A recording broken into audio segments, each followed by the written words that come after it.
राधे राधे। आशा करती हूँ कि आप सभी लोग खुश होंगे, स्वस्थ होंगे, मस्त होंगे। आज मैं आप लोगों को बताने जा रही हूँ अगहन मास, मार्गशीर्ष मास शुक्ल पक्ष में रविवार व्रत को जो लोग 6 माह के लिए धारण करते हैं वह शुभ मुहूर्त कब है। सबसे पहला शुभ मुहूर्त है 17 दिसंबर 2023, दिन रविवार, पंचमी तिथि, धनिष्ठा नक्षत्र रहेगा। इस दिन श्री राम विवाह उत्सव भी है और रविवार भी है। इस दिन रविवार व्रत को उठाना अत्यंत ही शुभ रहेगा। दूसरा तिथि है 24 दिसंबर 2023, दिन रविवार।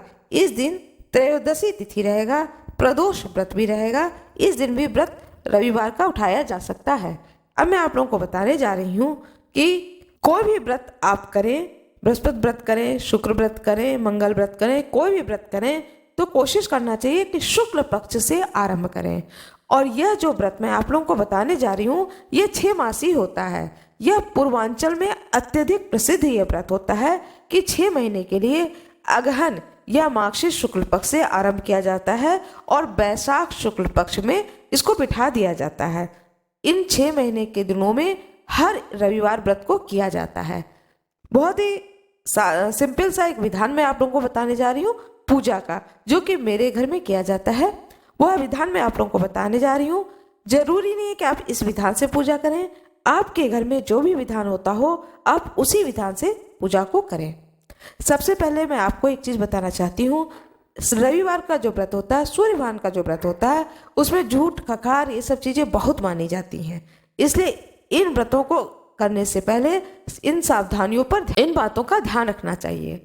साफ सफाई होना चाहिए, झूठ खकार बिल्कुल भी नहीं होना चाहिए। यह विशेष ध्यान रखने वाली बात होती है। जिनके घरों में रविवार व्रत रखा जाता है वह इन बातों को जानते हैं। पूजा का विधान यह है कि प्रातः काल जितनी जल्दी हो सके उठना चाहिए।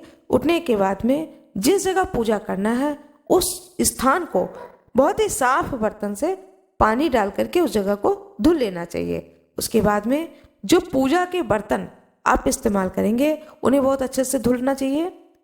जिसमें चाय बना कर पीनी है, कुछ भी आपको फलाहार लेना है, वह सारे बर्तन बहुत ही अच्छे से धुला हुआ होना चाहिए। उसमें कोई भी जूठन कहीं भी नहीं लगा होना चाहिए, न ही किसी जूठे हाथ से किसी के द्वारा छुआ हुआ होना चाहिए। इस बात का विशेष ध्यान रखें। कोशिश करें पूजा उस स्थान पर करें जहां पर सूर्य भगवान के दर्शन हो जाएं।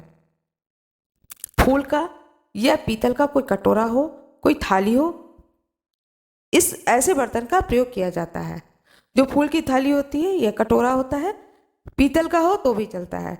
इसे अच्छे से धुल लेना चाहिए। इस बर्तन को धुलने के बाद में जिस स्थान को आपने साफ किया उस जगह पर इस बर्तन को रख लें। पूजा की थाली में रोली, सिंदूर, केला, पका हुआ केला, घी, गुड़, फूल, जल, 1 लोटे में जल अर्घ देने के लिए, और एक तांबे का छोटा सा बर्तन रखें जल चढ़ाने के लिए।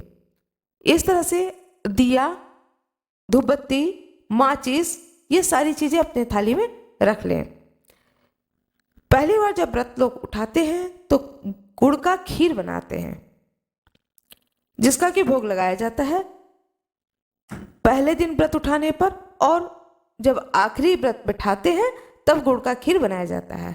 बीच में लोग चूड़ा, दूध, चूड़ा, दही, गुड़, केला ये सब खा लिया जाता है। जो आपने पीतल का थाली लिया है उसे अच्छे से धुल लें। धुलने के बाद में सबसे पहले प्रातःकाल स्वयं उठ करके जितनी जल्दी हो सके स्नान ध्यान करके सूर्य भगवान को अर्घ देने के बाद में सूर्य भगवान की पूजा आरंभ करनी चाहिए। उस जो थाली आपने ली है पीतल का या फूल का, उस थाली को उस साफ स्थान पर रख करके पूजा की सारी सामग्री साथ में रखें। रोली से थाली पर ओम बनाएं। ओम बनाने के बाद में जो छोटे बर्तन में आपने जल लिया है उसमें एक फूल डालें और उस फूल से 14 बार सूर्याय नमः कह करके जल को अर्पित करें, फूल से अर्पित करें। उसके बाद में सिंदूर लगाएं 7 जगह पर उसी थाली में, फूल चढ़ाएं उसी थाली में, केला जो है उसका भोग लगाएं उसी थाली में, घी गुड़ लगाएं घी गुड़ का जो भोग है वो भी रखें उसी थाली में। चावल का अच्छा चढ़ाएं उसी थाली में। थोड़े से चावल रख लें अच्छे अपने पास में, उसी थाली में थोड़े से चावल रख लें और धूप दिखाएं, दीपक दिखाएं। सूर्य भगवान को भी धूप और दीप दिखाएं। इसके बाद में चावल अपने हाथ में लें और उसी थाली के चारों ओर 14 बार आपको परिक्रमा करनी है। मैं भी करती हूँ, वही तरीका आपको बता रही हूँ। परिक्रमा करने के बाद में जब पहली परिक्रमा पूरी हो तो चावल छोड़ देना चाहिए उसी थाली में। इस तरह से कर करके 14 बार चावल छोड़ा जाता है उसी थाली में। उसके बाद में आचमन करें। आचमन करने के बाद दंडवत सूर्य भगवान को प्रणाम करें। क्षमा मांग लें कि हे प्रभु, मुझसे जो भी गलती हो उसके लिए आप मुझे क्षमा करें, और यह जो मैंने व्रत को धारण किया है इसे मैं आपको समर्पित करती हूँ।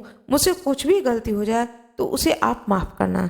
इस तरह से ईश्वर को सौंप करके इस व्रत को किया जाता है। यह मैंने आपको पूजा का विधान बताया। उसके बाद में आप कोई भी व्यक्ति जो व्रती हो वह चाय ले, दूध ले, और उसके बाद सारा दिन का व्रत होता है। दोपहर में एक टाइम अन्न का भोजन किया जाता है, जो कि घी गुड़ का जो प्रसाद बनाया जाता है तो वही खीर खाया जाता है। शाम को सूर्यास्त के बाद कुछ भी नहीं खाना है। सूर्यास्त के पहले ही चाय ले लें, दूध ले लें, पानी ले लें, जो भी इच्छा हो ले लें। रविवार व्रत में नमक का प्रयोग नहीं किया जाता है। रविवार का व्रत कई तरह से किया जाता है।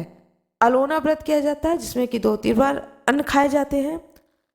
बहुत बार रात में भी पानी पिया जाता है। यह अपने अपने घर के विधि के अनुसार होता है।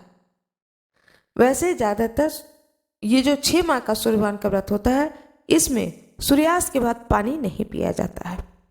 नमक वर्जित है। सूर्य भगवान के व्रत में नमक बिल्कुल नहीं खाया जाता है और मीठे का ही प्रयोग किया जाता है।